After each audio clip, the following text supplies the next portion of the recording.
Jordan Wells was only 20 years old when he came back to Los Cruces, a small desert town in New Mexico where the streets felt sun-bleached and tired, as if they had given up years ago. He was too young to have seen what he had seen, too young to carry the weight he carried, but life had never been gentle with him. People in town knew him as the quiet kid who'd escaped a broken home by joining the Army at 18. He wore that uniform proudly until a blast in training left him with a permanent limp and a discharge he never wanted. When he returned, his leg ached with every step, but his eyes told another story. He was determined to start over. Jordan rented a small one-bedroom apartment above a laundromat. Nothing fancy, but it was his. For the first time in his life, he had a place where no one yelled at him, no bottles shattered against walls, no hands swung in drunken rages. He could finally breathe. He started working nights at an Amazon warehouse, hauling boxes on his bad leg, refusing to let the injury define him. His coworkers noticed how he carried himself with discipline, always on time, always steady, like he was still following Army routine. Some said he seemed older than his years, like a man who had been burned by life but was still trying to walk through the fire with dignity. But Los Cruces was not an easy place to come home to. It was a town where rumors traveled faster than the desert wind, where people remembered the family you came from even if you tried to forget. And Jordan's family was the kind people didn't forget. His mother, Denise Wells, was known around the local bars, the kind of woman who drank hard, cursed louder, and carried chaos with her wherever she went. His stepfather, Ronald Price, was no better, a man in his late 40s, perpetually unemployed, always on someone's bad side. Together, Denise and Ronald were a storm Jordan had been trying to outrun his whole life. Neighbors whispered that Jordan was the good one, the boy who got out, the soldier who came back different. But they also whispered something else, that no matter how far he ran, Denise and Ronald had a way of dragging him back down. They showed up at his door uninvited, knocking until he answered, sometimes demanding rides, sometimes demanding cash. And while Jordan wasn't rich, his warehouse pay barely covered rent and food. He still handed over $20 here, $50 there, whenever his conscience got the better of him. Because despite everything, they were still his family. There was a sadness about Jordan that people noticed if they looked close enough. He laughed sometimes with coworkers, smiled politely at the cashier in town, but there was always something in his eyes that didn't match the smile. He had seen too much violence for someone his age, both in his home and during his short time in the Army. And though he wanted to put it all behind him, the ghosts followed. On Friday nights, when others his age went out drinking, Jordan would sit in his small apartment watching old action movies on a battered secondhand TV, heating up frozen dinners and icing his bad leg. He dreamed of bigger things, maybe going back to school on the GI Bill, maybe moving somewhere greener, somewhere where people didn't look at him and immediately think of Denise and Ronald. But those dreams were fragile, and every time his phone buzzed with another call from his mother, reality came crashing back. People who met Jordan liked him. He had that quiet resilience that made you root for him, a sense that he deserved better than what life had given him so far. And yet, behind that resilience was the painful truth. He was a young man fighting not just against poverty, not just against injury, but against the very people who should have been protecting him. He was a soldier returned from war, but the deadliest battlefield he'd ever face was still waiting for him, inside the four walls of his own family. That was the tragedy of Jordan Wells. He had survived the Army. He had survived a violent childhood. He had even survived starting over in a town that wanted to keep him trapped in the past. But what he could not survive, what no one could ever imagine, was the betrayal that would come from the two people closest to him, his mother and the man she chose over her son. Jordan's childhood in Los Cruces was not the kind you put in family photo albums. While other kids ran through sprinklers in the summer or crowded into living rooms for birthday cake, Jordan learned early how to keep quiet when the front door slammed and his mother's voice rose in anger. Denise Wells was just 27 when she had him, and by then she was already a heavy drinker. She had flashes of tenderness, moments where she'd hold him close and tell him he was her little soldier, but those moments always vanished the second a bottle tipped. By the time Jordan was in middle school, the tenderness was gone, replaced by violent mood swings that made him flinch every time she came near. Denise wasn't alone in that house for long. She met Ronald Price at a bar on the edge of town when Jordan was 9. Ronald was a man who carried trouble like an aura, tattoos fading on his arms, a smirk that hid nothing but laziness and spite. He had no steady job, no ambition, and no interest in raising someone else's child. But Denise, lonely and drinking harder than ever, let him move in. From then on, Jordan's childhood stopped being about scraped knees and report cards. It became about survival. Ronald never adopted Jordan legally, but he acted as if he owned him. When Jordan was 12, Ronald caught him refusing to hand over his allowance money. Ronald slammed him into the wall so hard the drywall cracked, then laughed when Denise told him to go easy. Jordan learned quickly, don't argue, don't resist, and never expect your mother to step in. The boy grew quiet at school, polite to teachers, but his silence wasn't shyness. It was fear carried like a second skin. The Wells Price household was a place where the TV was always on too loud. The fridge was empty more often than full, and nights ended with screaming matches that made neighbors threaten to call the cops. Sometimes they did. Officers would show up, listen to Denise slur through excuses, and drive away knowing they'd be back sooner or later. To them, it was just another family in Los Cruces falling apart. But to Jordan, it was a prison. He found refuge outside. Football practice gave him an outlet.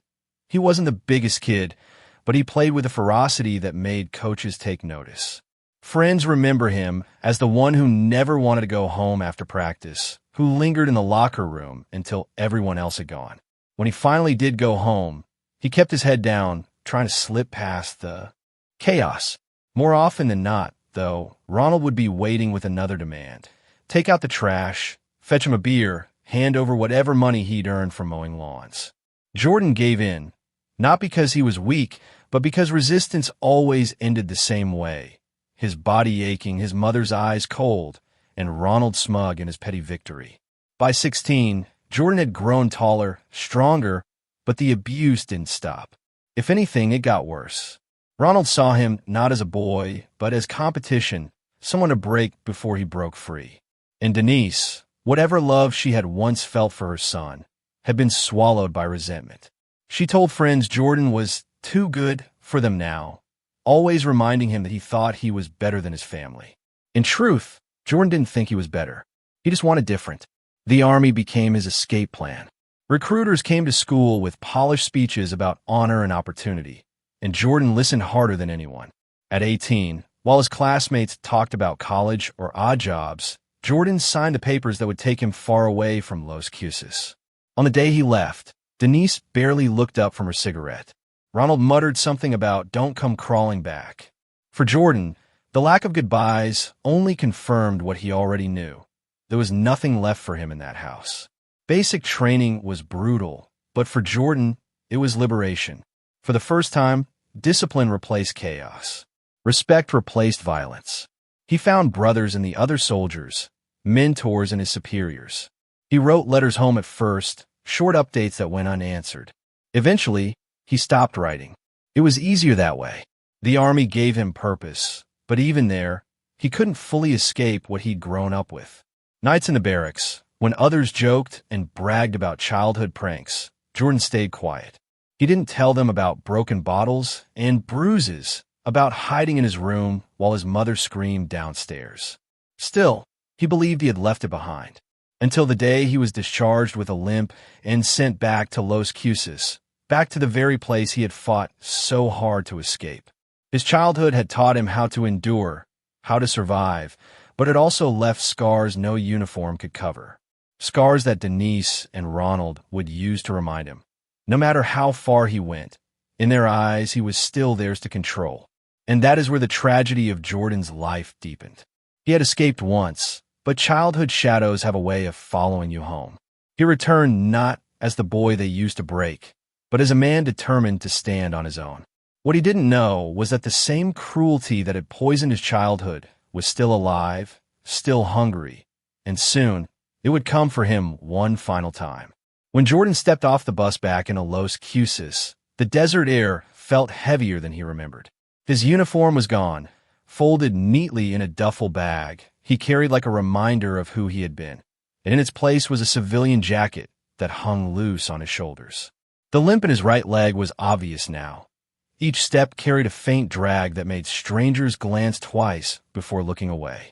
To Jordan, the injury was more than physical. It was the symbol of a dream cut short.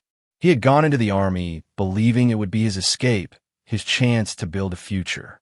Now, at 20, he was back in the very place he swore he'd never return to. But Jordan was stubborn. If life had knocked him down, he was determined to get up again. He didn't go back to Denise and Ronald's crumbling rental house on the edge of town. Instead, he scraped together what little savings he had and rented a small one-bedroom above a laundromat. The apartment was simple, peeling paint on the walls, a noisy refrigerator, but it was his. For the first time, he locked the door at night and knew no one would barge in drunk or screaming. That small piece of freedom meant everything.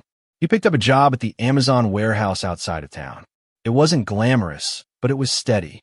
Nights were long, stacking boxes under fluorescent lights that never flickered off, but Jordan pushed himself past his limits, even refusing the lighter tasks supervisors offered because he didn't want pity. Even when his leg ached so bad he had to stop and stretch, he refused to ask for lighter duty. One supervisor said he was the kind of kid who wouldn't quit even if the building was on fire.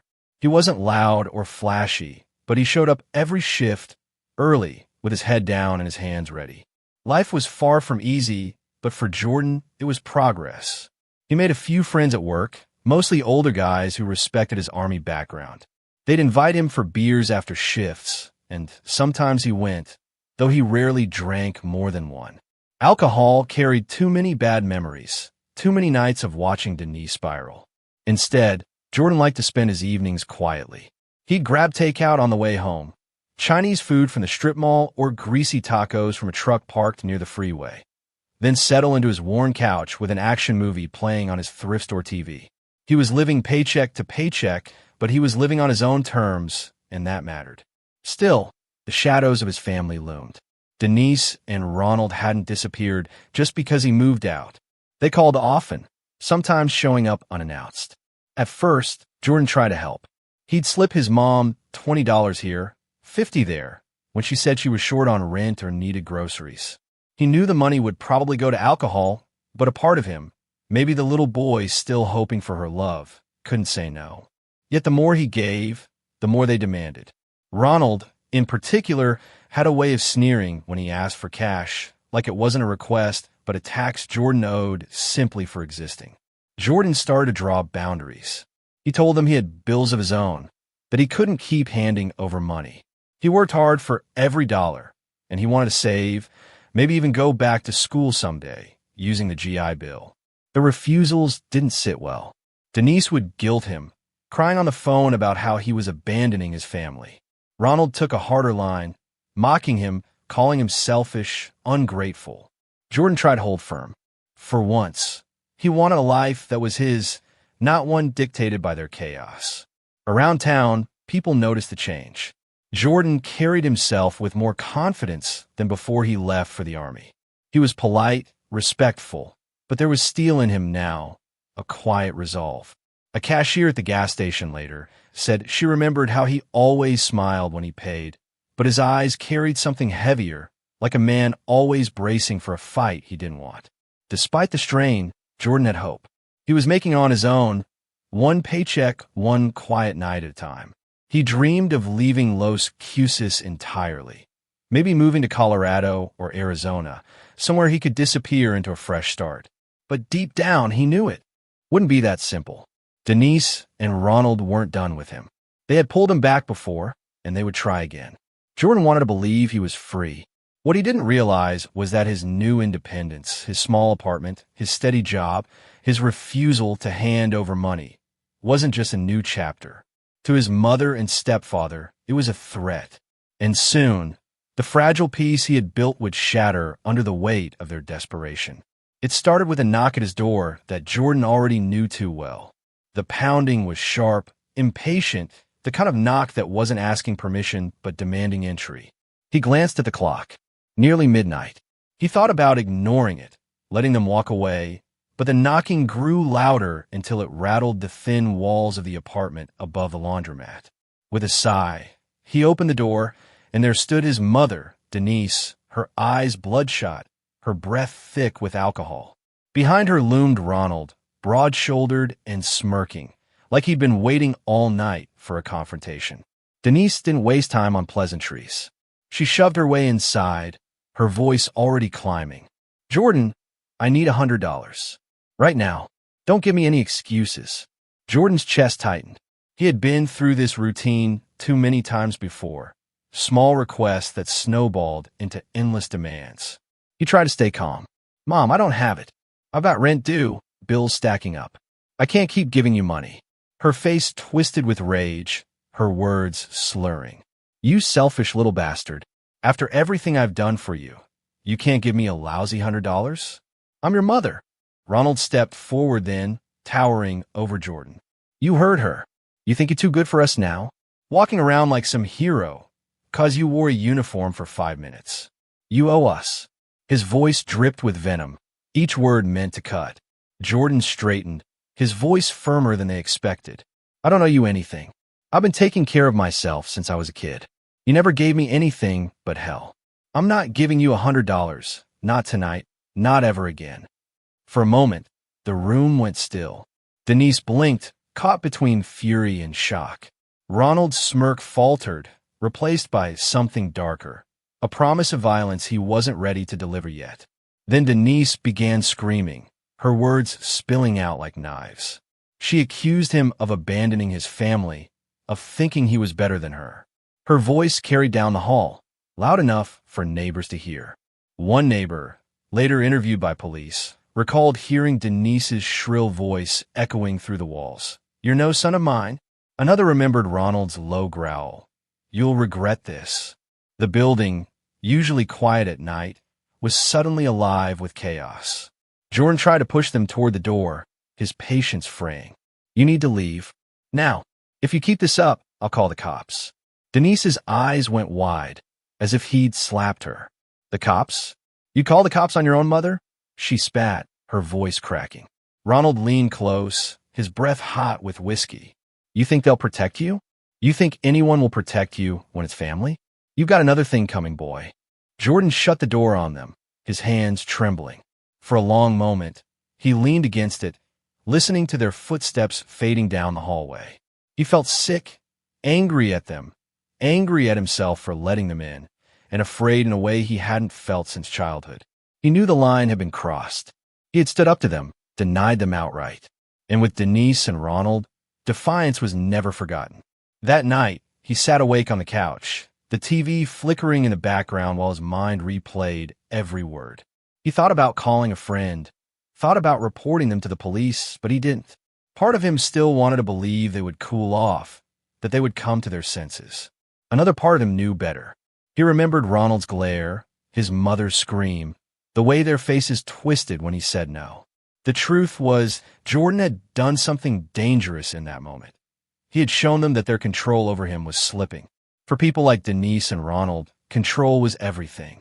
To be told no wasn't just rejection, it was humiliation. And humiliation, in their world, demanded payback. In the days that followed, Jordan kept his routine, but those around him later recalled a heaviness in his face, as if he was carrying something no one else could see. One asked if he was okay, and he brushed it off, saying he hadn't been sleeping well. He didn't tell them about the fight. Maybe he didn't want to admit that his biggest battle wasn't behind him in the army. It was here, in his own hometown, with the people who should have loved him most. For Denise and Ronald, the argument over $100 was the spark. They stewed in resentment, replaying Jordan's words until the anger became something else, a plan. In their minds, he wasn't just a disobedient son anymore. He was the enemy, and soon they would prove to him that no matter how grown he thought he was, he could never escape them. The night Jordan Wells was killed began like any other. He worked a long shift at the warehouse, limping slightly as he clocked out, his back sore from hauling boxes. On the way home, he grabbed a greasy burger and fries, the kind of late-night dinner he'd grown used to. By the time he got back to his apartment, The streets were quiet. The laundromat downstairs shuttered for the night. He tossed his uniform shirt onto a chair, sank into the couch, and let an action movie play in the background. To anyone else, it looked like an ordinary night. But behind the thin walls of that little apartment, the weight of what had happened days before still lingered. His mother's screaming, Ronald's threats, the look in their eyes when he refused a hand over that $100. Jordan tried not to think about it. He wanted to believe they would cool off, that maybe Denise would apologize the way she sometimes did after one of her drunken fits. But deep down, something in him knew better. He double-checked the locks on his door that night, a nervous habit he hadn't done before. He lingered at the window, staring down at the empty parking lot. Still, he told himself it was nothing. Just paranoia. Just echoes of his childhood creeping back. Around 2 in the morning, the silence broke. The doorknob jiggled.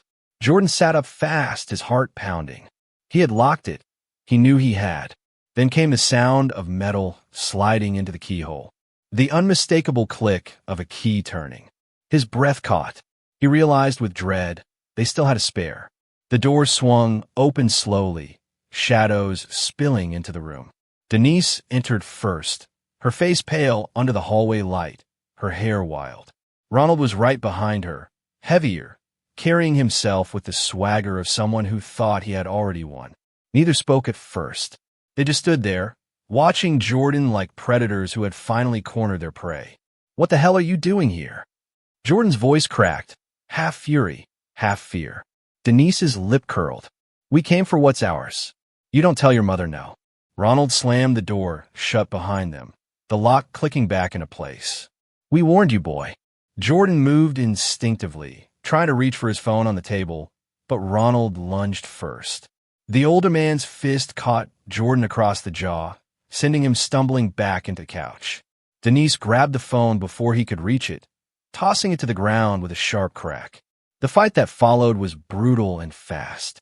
Jordan, though young and stronger, was caught off guard. Ronald's fists came down hard again and again, fueled by rage and alcohol. Denise, screaming, swung a half-empty liquor bottle she'd brought with her, striking Jordan across the temple. Blood spattered onto the couch cushions. "Stop!"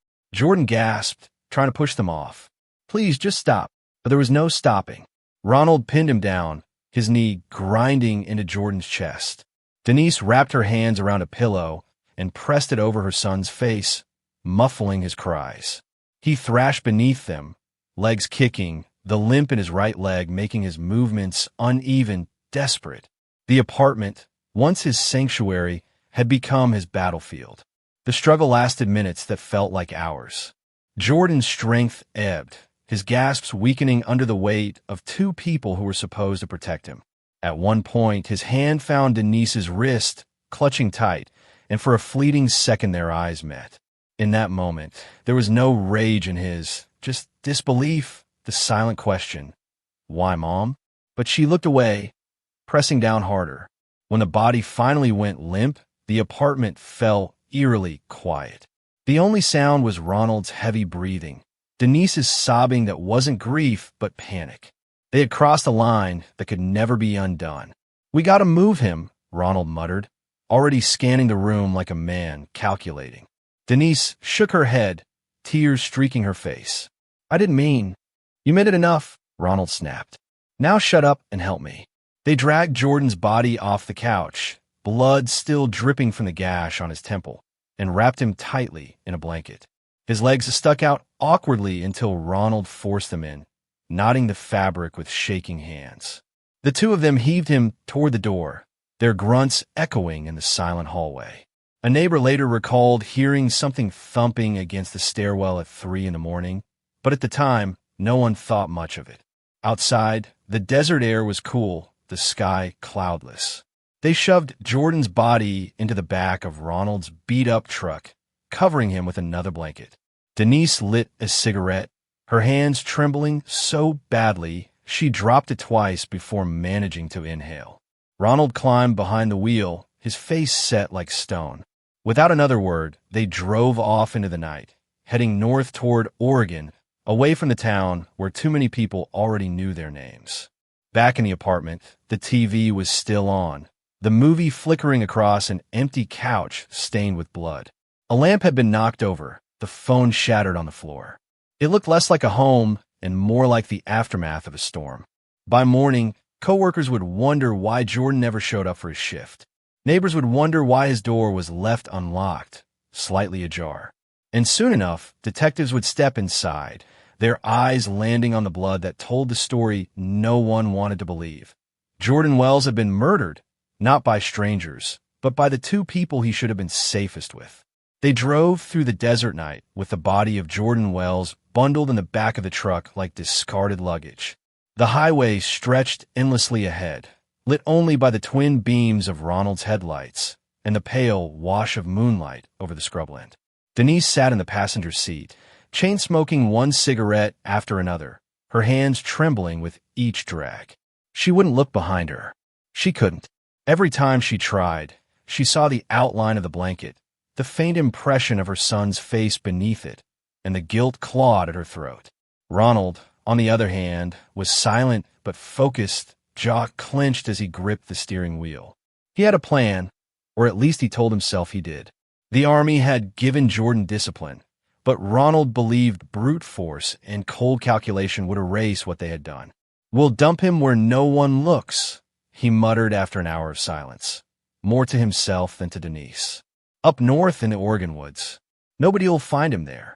It was a ridiculous plan, but Denise was too broken, too deep in shock to argue.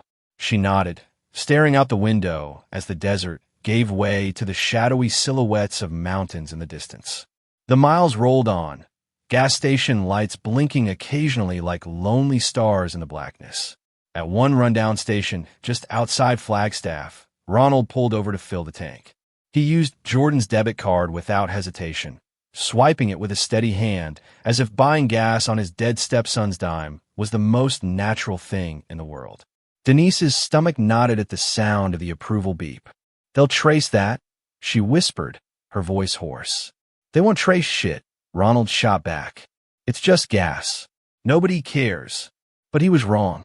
That one careless swipe would later unravel everything. Back on the road, the atmosphere grew colder, heavier. Denise drifted in and out of a restless half-sleep, jerking awake whenever the truck hit a bump. Each time, she swore she could hear movement in the back, like Jordan was still alive, shifting under the blanket. She whispered prayers she hadn't spoken in years, muttered apologies no one could hear. Ronald ignored her, eyes fixed ahead, knuckles white. By dawn, they crossed into Oregon. Ronald took back roads now, dirt tracks winding into dense woods. The air was damp, the ground soft from recent rain. "This'll do," he announced finally, pulling the truck into a clearing surrounded by tall pines. They wrestled Jordan's body out of the back, the weight dragging at their arms. Denise broke down as his head slipped free of the blanket for a moment, his face pale and bruised in the early light. She covered her mouth, choking back a scream. Ronald barked at her to get a grip. They dug with a rusty shovel Ronald kept in the truck, the soil giving way reluctantly. It wasn't much of a grave, just a shallow pit, maybe 2 feet deep. Ronald cursed the whole time, sweating, his muscles straining. Denise barely helped, collapsing to her knees, her tears mixing with dirt as she clawed at the earth with bare hands. When the hole was finally big enough, they shoved Jordan in without ceremony. His body twisted awkwardly, one arm bent under him, the blanket half unraveled. Denise whimpered, trying to tuck it back around him, as if tidying her son for bed one last time. Ronald yanked her away. "Leave it. He's gone." They covered him in loose soil and pine needles, stamping the ground flat. It was sloppy, rushed, the kind of grave that begged to be discovered. But Ronald didn't care. He lit a cigarette, staring down at the mound with satisfaction, while Denise turned away, shaking. On the drive back south, Ronald's arrogance returned. He stopped again, this time a liquor store, and used Jordan's card to buy whiskey and cigarettes. Denise watched in horror as the receipt printed out, another breadcrumb leading straight back to them. Ronald just laughed, cracking the bottle open before they even pulled onto the highway. "See? Easy," he slurred, taking a swig. Kid thought he was too good for us. Now look at him." Denise didn't answer. Her hands shook so badly, she dropped Ash all over her lap.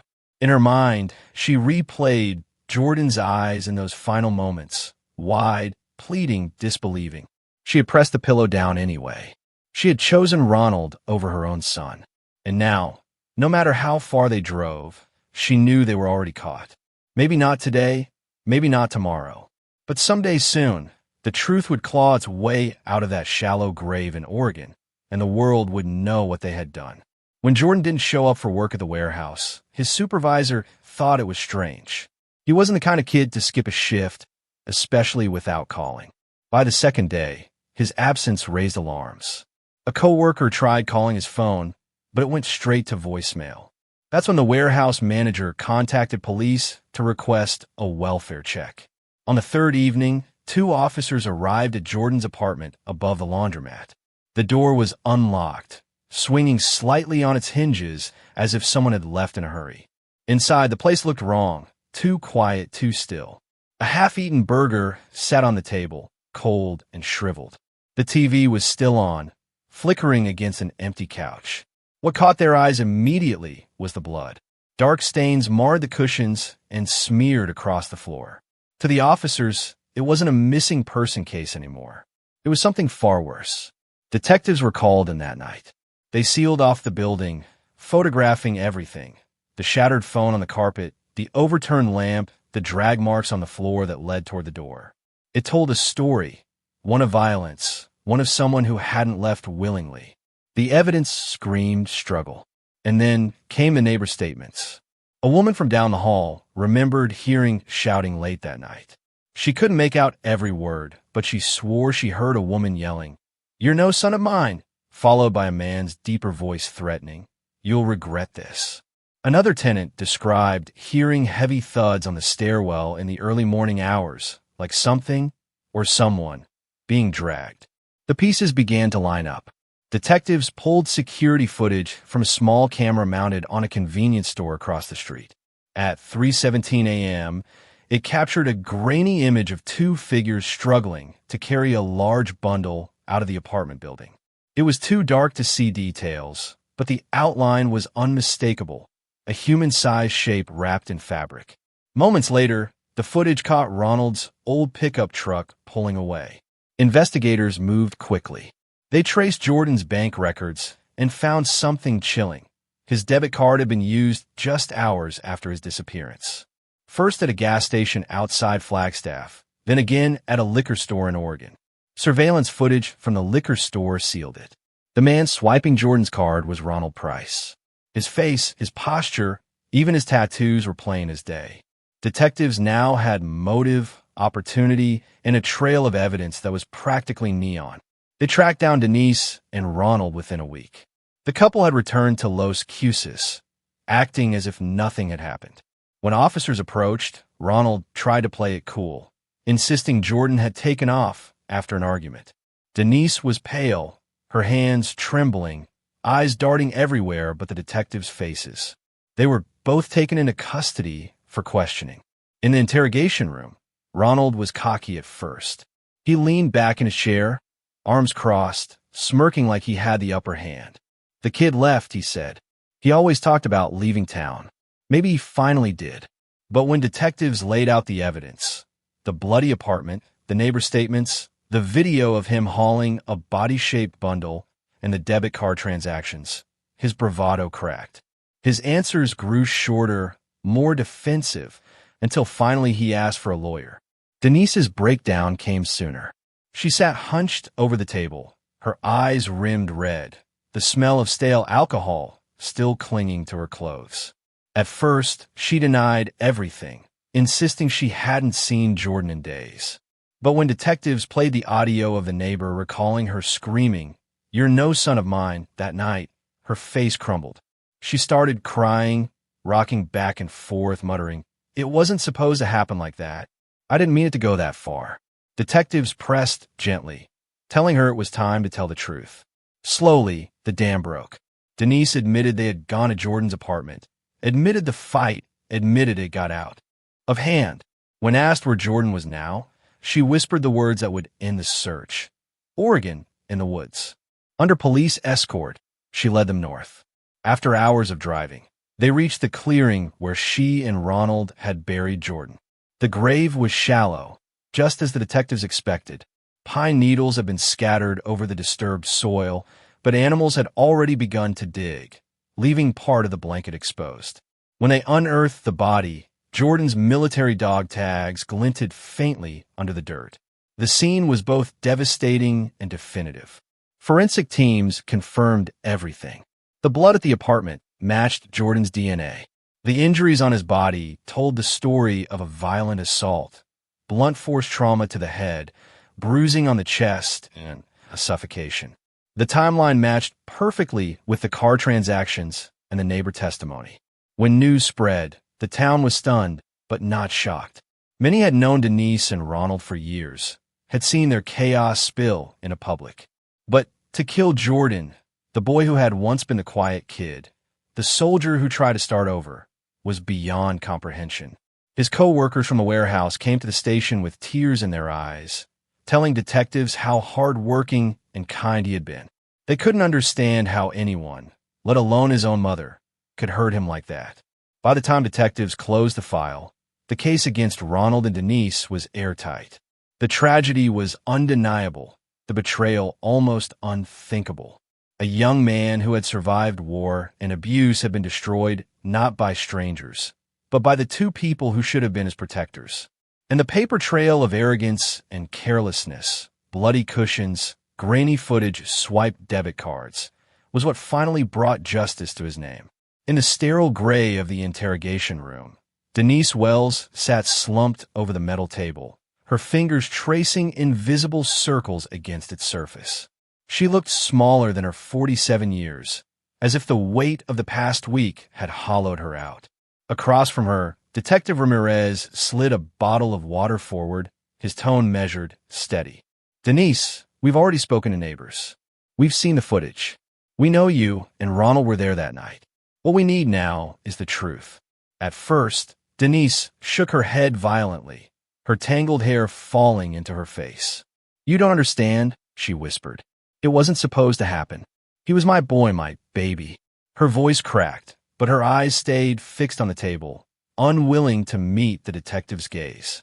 Detectives let the silence hang heavy the way they'd been trained.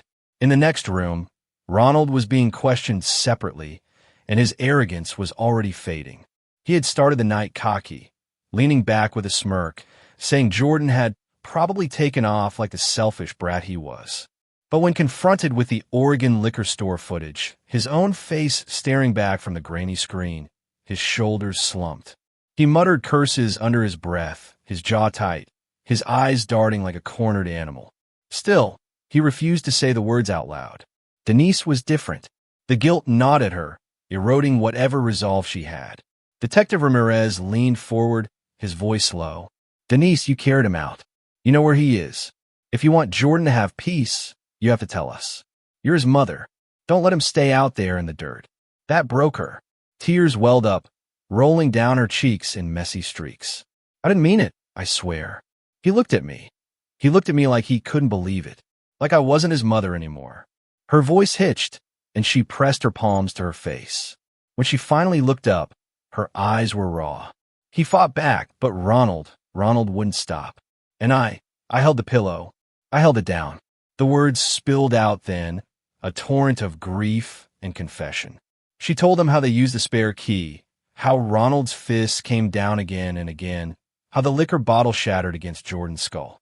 She described her own hands trembling as she pressed the pillow over his face, his muffled cries, the way his body bucked, and then went still. She sobbed when she said it out loud. "I killed my son. I killed him because he told me no." In the adjacent room, when detectives told Ronald that Denise had confessed, his mask cracked. He slammed his fist against the table, shouting that she was lying, that she was trying to pin it all on him. But even as he raged, the evidence kept piling higher. The bank card receipts, the shallow grave, the blood on his clothes that matched Jordan's DNA. His denials sounded hollow, even to his own ears. Meanwhile, Denise's confession grew more detailed, more damning. She told them about the long drive north, about how she couldn't bring herself to look in the back of the truck because she swore she could still hear Jordan breathing. She described the clearing in the woods, the shallow pit, the way she tried to tuck the blanket around his body before Ronald dragged her away. Her words painted a vivid, haunting picture the detectives would never forget. When it was over, she sat in silence, her shoulders shaking, the weight of what she had said filling the room. Detective Ramirez slid a box of tissues across the table, but she didn't touch them. She stared straight ahead, her voice gone flat. "I chose him," she whispered. "I chose Ronald over my son. And now I've got nothing left." By the end of the night, both Denise and Ronald were charged with murder. Ronald's refusal to admit guilt only hardened the case against him, while Denise's tearful confession sealed her fate. For the detectives, the truth was ugly but undeniable. Jordan Wells hadn't just been betrayed. He had been executed in cold blood by the two people who should have loved him most. And in that interrogation room, the sound of his mother's broken voice was the final proof of how deep that betrayal ran. The trial of Denise Wells and Ronald Price drew more attention than anyone in Los Cruces could have imagined. By the time the proceedings began, Jordan's story had already spread across New Mexico. Newspapers painted him as the young veteran who survived war only to be killed at home. Local TV stations replayed footage of his flag-draped casket being carried into a military cemetery, the honor guard firing their rifles into the gray sky. The question that gripped the community was simple but horrifying. How could a mother and stepfather conspire to murder their own son over $100? On the morning of jury selection, Denise appeared in court wearing a wrinkled jumpsuit, her hands cuffed tightly in front of her. She looked gaunt, her eyes hollowed out from weeks in county jail. Ronald, by contrast, strutted into the courtroom with a defiant sneer, his chin tilted upward as though the whole process was beneath him. Observers whispered about the contrast, one broken, one still arrogant, but both sitting in the shadow of the same terrible crime. The prosecution wasted no time laying out the evidence. They began with the crime scene. Photos of Jordan's blood-stained couch, the shattered phone, the drag marks on the floor. Jurors shifted uncomfortably as investigators described how the apartment told the story of a violent struggle. Then came the surveillance footage, grainy but unmistakable, of Denise and Ronald hauling the bundle down the stairs, followed by Ronald's truck disappearing into the night. But the most damning evidence came in the form of financial records. Prosecutors displayed the debit card receipts on a large screen. Gas in Flagstaff, liquor in Oregon. Then they showed the security footage from that liquor store, the jury watching Ronald swipe Jordan's card with calm indifference. The prosecution argued it was the arrogance of a man who thought he could erase his crime with distance, but instead left a trail that led investigators straight to them. Witness testimony followed. Neighbors described hearing Denise screaming, "You're no son of mine," and Ronald growling threats the night Jordan vanished. A co-worker from the warehouse took the stand, his voice breaking as he described Jordan as a young man who fought hard for every bit of independence he had, and who earned respect from everyone who worked beside him. He was finally getting on his feet, the man said softly. He didn't deserve this. When it was Denise's turn to face the jury, her defense attorney tried to paint her as a woman under Ronald's control. They argued she was a longtime victim of abuse, manipulated into participating. Denise herself testified through tears, admitting her role, but insisting she never wanted Jordan dead. She described pressing the pillow over her son's face with Ronald shouting at her, her mind clouded with fear and desperation. "I saw the boy I gave birth to," she sobbed, "and I let him slip away. I'll never forgive myself." Ronald, on the other hand, refused to testify. His attorney tried to argue there was no direct evidence placing him as the killer, that Denise's confession was self-serving and inconsistent. But the prosecution dismantled that argument piece by piece. Forensic experts confirmed Ronald's DNA was found on the blanket used to wrap Jordan's body, and blood spatter on his clothes proved he had been directly involved in the beating. The trial lasted nearly 2 weeks. Every day, the jury watched the two defendants sit apart. Denise often slumped, head bowed, Ronald glaring defiantly at the prosecution table. Every day, Jordan's empty chair at the back of the courtroom reminded them of who wasn't there, of the young man whose life had been stolen. In closing arguments, the prosecutor's voice thundered through the courtroom. Jordan Wells wore the uniform of this country. He came home, not to parades or medals, but to betrayal. Betrayal at the hands of the two people he should have trusted most. This wasn't an accident. This wasn't a mistake. This was a choice, cold, deliberate, and brutal. The jury deliberated for only 6 hours. When they filed back into the courtroom, the air was thick with anticipation. Denise wept openly, clutching a tissue. Ronald leaned back, arms crossed, as if daring them to say the words. The foreman read the verdict, guilty on all counts. Ronald Price was sentenced to 40 years in state prison for second-degree murder, concealment of a corpse, and theft. Denise Wells received 22 years for conspiracy to commit murder and accessory to the crime. Neither showed relief, only exhaustion. Ronald scowled as deputies led him away. Denise collapsed in sobs, whispering Jordan's name over and over. For Jordan's friends and co-workers, the verdict brought little comfort. At his gravesite, the American flag folded into a tight triangle was handed not to family. There was none left to claim it, but to a veterans organization representative. They stood in silent respect, tears in their eyes, knowing that a young man who had survived so much had been betrayed in the most unimaginable way. Outside the courthouse, one of the detectives summed it up to reporters. We solve a lot of ugly cases, but this one broke us. Because at the end of the day, Jordan didn't die at the hands of strangers. He died because the two people who should have loved him the most decided he was worth less than $100. The morning of Jordan Wells' funeral was quiet, the kind of stillness that seems to hang heavy before a storm. At the Veterans Cemetery, just outside Albuquerque, rows of white headstones stretched into the distance, each one marking a life given in service. Jordan hadn't died in combat, but he was still one of them, a soldier who wore the uniform, who gave his youth to a country that asked too much of him. And so the military came for him in death, even when his own family did not. The honor guard arrived first, crisp in their dress blues, rifles polished to a shine. They lifted Jordan's casket from the hearse with slow, deliberate steps, the American flag draped across it. There were no parents trailing behind, no siblings clutching flowers. Only a handful of co-workers from the warehouse stood off to the side, hats in their hands, eyes lowered. A chaplain read brief words about sacrifice, duty, and the tragedy of a life cut short. When the rifles cracked the air in a 3-volley salute, some of the warehouse workers flinched. One man, who used to share night shifts with Jordan, whispered he deserved better, his voice breaking. The folded flag, normally given to next of kin, had no rightful place to go. Denise was in prison, serving 22 years for conspiring in her own son's death. Ronald, the man who delivered the fatal blows, had been sentenced to 40.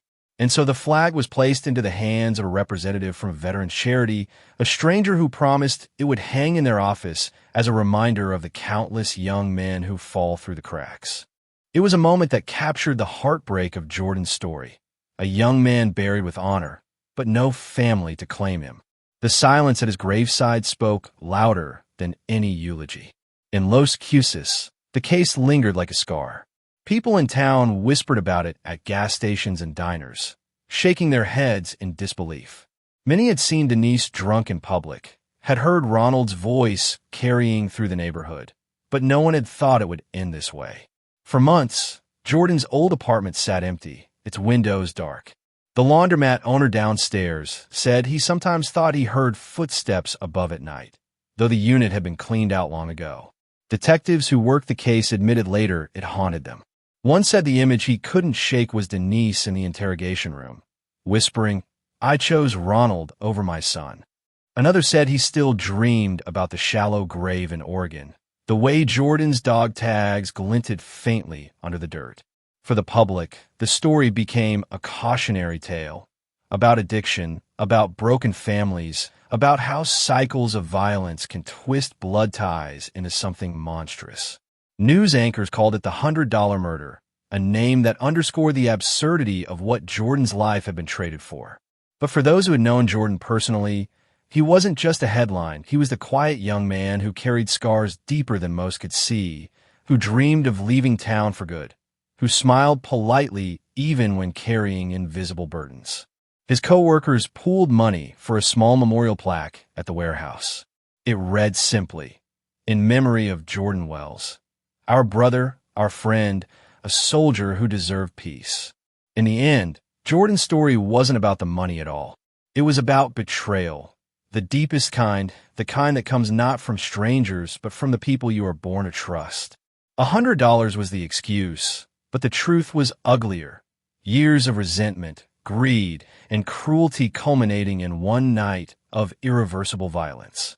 As the cemetery groundskeeper lowered Jordan into the earth, the flag fluttered in the wind, its edges snapping like a final salute. Those who stood there carried the weight of the silence with them, a silence that asked the question no one could answer. What does it mean when the hands that should have held you safe are the same ones that bury you in the dirt?